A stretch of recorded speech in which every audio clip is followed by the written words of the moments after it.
सत्य असेल तेच दिसेल। राज्यात सध्या भोंदूबाबा अशोक खरात प्रकरण गाजत असून यामध्ये दररोज नवनवे खुलासे होत आहेत। अशोक खरातचे राजकीय नेत्यांसोबत असणारे फोटोही चर्चेचा विषय असून त्याच्यावर राजकीय वरदहस्त असल्यानंच इतकी हिंमत झाल्याचं बोललं जातंय। अशोक खरात सोबत फोटो असणाऱ्या नेत्यांवरही कारवाई करण्याची मागणी विरोधकांकडून होत असताना मुख्यमंत्री देवेंद्र फडणवीस यांनी त्यावर उत्तर दिलंय।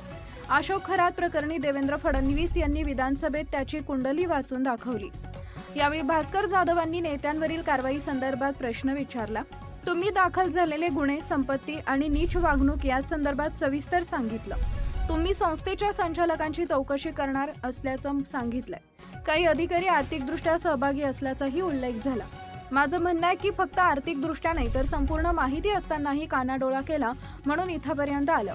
याशिवाय राजकारणातील काही नेत्यांची फोटो नावं आली आहेत। आपलं महाराष्ट्र राज्य पुरोगामी छत्रपती शिवाजी महाराजांचं आहे, जे गुंतलेत त्यांची चौकशी करणार का, असा प्रश्न भास्कर जाधव यांनी विचारला। ज्या ज्या व्यक्ती विरोधात पुरावा मिळेल त्या प्रत्येकाची चौकशी करू।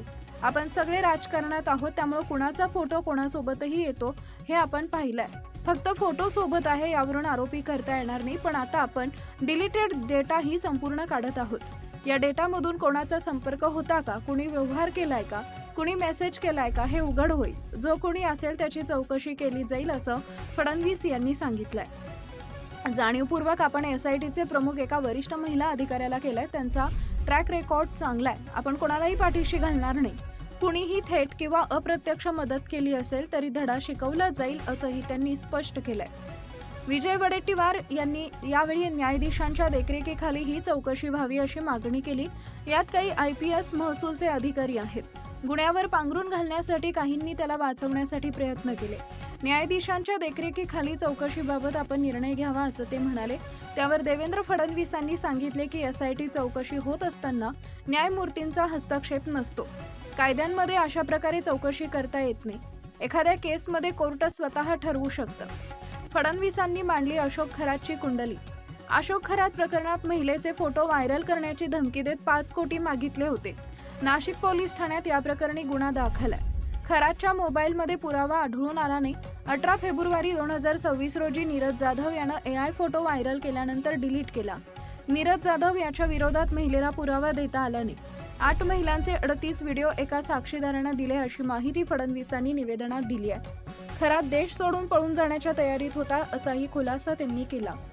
सरकारवाडा पोलीस स्टेशनमध्ये एका महिलेनं तक्रार केली। या महिलेला गुंगीचं औषध देऊन नवऱ्याला मारून टाकेन असं सांगून वारंवार बलात्कार केला। या गुन्ह्याचा प्राथमिक तपास देत असताना 6 लाखाची रक्कम, 2 लॅपटॉप जप्त करण्यात आले। DVR, रिव्हॉल्व्हर, जिवंत काडतुसं आणि फायर केलेले 5 काडतुसं मिळाली। पीडित महिलांची ओळख पटवून त्यांना तक्रार देण्यास तयार केलंय असंही त्यांनी सांगितलंय। यावेळी फडणवीसांनी खरातच्या एकूण संपत्तीची आणि आतापर्यंत झालेल्या संपूर्ण कारवाईची सविस्तर माहिती दिली आहे। Subscribe now and press the bell icon. Never miss an update.